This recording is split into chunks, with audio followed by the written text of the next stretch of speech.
Salida, ladies and gentlemen, my name is Jim and welcome to the Sounds German review of the new Eluveitie album Ategnatos. This Swiss folk metal band from the early 2000s is actually one of the more globally famous bands I've talked about in the past on this very channel. On one hand, that is probably due to the fact that Nuclear Blast is their label and thus can back them up accordingly. But on the other hand, I think the brand of folk metal Eluveitie brought to the table didn't play a small role either. Eluveitie is one of those bands that I feel you can instantly recognize by their style. It's not necessarily that their combination of melodic death metal elements and medieval instruments like flutes, various whistles, old string instruments or hurdy-gurdy was something that wasn't there before, but Eluveitie found a unique way of putting it all together. So it wasn't really a surprise that they managed to get into the top 100 charts with their sophomore album and maybe also their most beloved album by fans,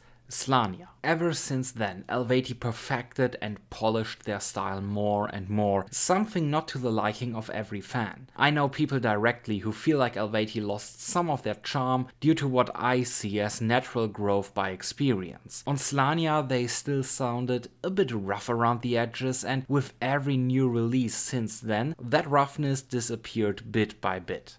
Ategnatos, their 8th full-length player, doesn't show any of this aforementioned roughness anymore, and after more than 10 years of releases, I'd also expect it to. Still, it was a bit of a surprise just how slick this album sounds, given the band underwent quite drastic lineup changes over the past few years. One of these changes was Anna Murphy, longtime hurdy-gurdy player and female vocalist of the band, leaving. Female parts are now sung by Fabienne Erni, and when it comes to quality, she is pretty much on par with Murphy, but this is also the biggest downside for me of this whole album. See, I wasn't already really a fan of Murphy's vocal work back in the day. They felt a bit thin and lacking character, especially in contrast to male vocalist Riegel's vocals, which I really like actually. His typical guttural shouting is present on this album once more with force. He does a great job at it again all around. New vocalist Erni, however, sounds slightly thinner than Murphy already did. She can hit the notes alright, it never sounds like she struggles or that her singing is outright bad, but there is just nothing to her singing that makes it stand out either. Her vocals simply sound dime a dozen at best and left me really unimpressed throughout the whole album. Which wouldn't be that much of a problem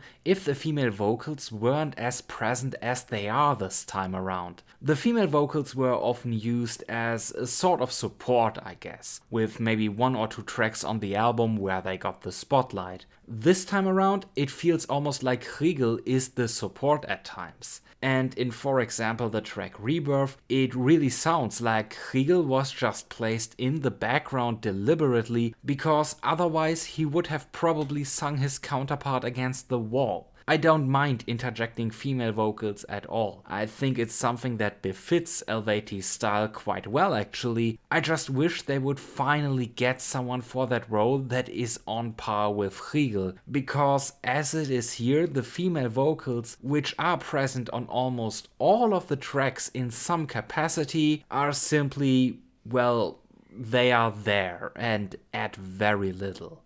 Just get Alyssa White-Gluz in there, goddammit. When it comes to the compositions, on the other hand, Ategnatos delivers what one would expect from Eluveitie at this point. Death metal-like riffing and drumming paired with lots of the aforementioned instruments to give it its own folk touch. The dynamic between these two elements is as fluid as ever, like in, for example, Deathwalker, where it feels like a constant, playful back and forth between the medieval and the modern instrumentation. A Cry in the Wilderness has this hectic flute that sounds like it tries to catch up with the drums in terms of speeds, almost like it's a race. The Slumber, on the other hand, takes it far slower with stompy guitars and throws in what sounds like a harp, which creates a dreamlike atmosphere when it takes center stage. Ambiramus, meanwhile, feels exactly like the pre-release video track it was, being noticeably softer and almost popish at times, and I think if you buy the album based on this song, you will be in for quite a surprise, because it really doesn't represent the album well. Worship was probably my favorite track on the whole album, delivering pretty much exactly what I wanted,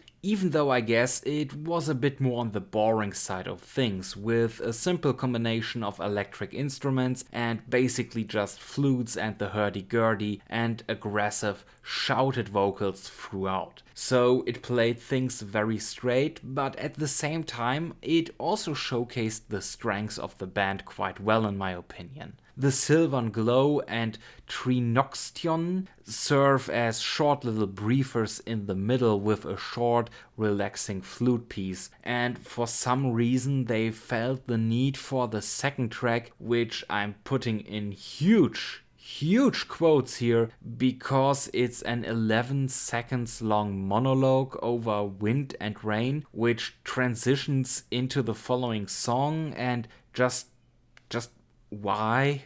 Why was this its own track? So overall, I'd say the compositions are solid once more and deliver a good mix of slower and faster cuts here. All the elements you'd come to expect from an Eluveitie album are present. But if you hoped Eluveitie would sound like In the Good Old Days or do massive jumps, you'll be sorely disappointed here. As I mentioned before, the early years roughness is gone, and I don't think it will be coming back anytime soon. I also think that it feels safe to assume that Eluveitie feels quite well and comfortable in the niche they have settled into here, which could rightfully be considered a negative unless you really love what Eluveitie is doing and just want more of that. I mean, I am personally happy. It delivered more or less what I expected in terms of compositions, but I couldn't really call it innovative by any stretch of the imagination.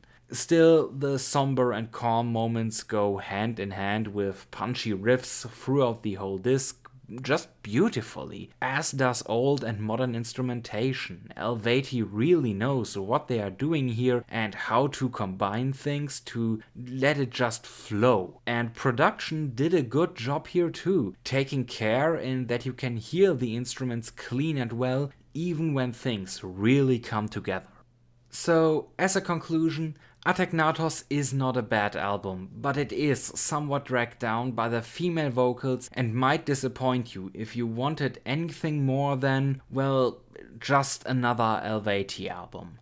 Fans know what to expect by now, but I would point newcomers to any other entry in Eluveitie's discography over this one. While solid, I can't rightfully say the formula feels especially fresh at this point anymore. By the end of it, it's alright, but nothing more, sadly.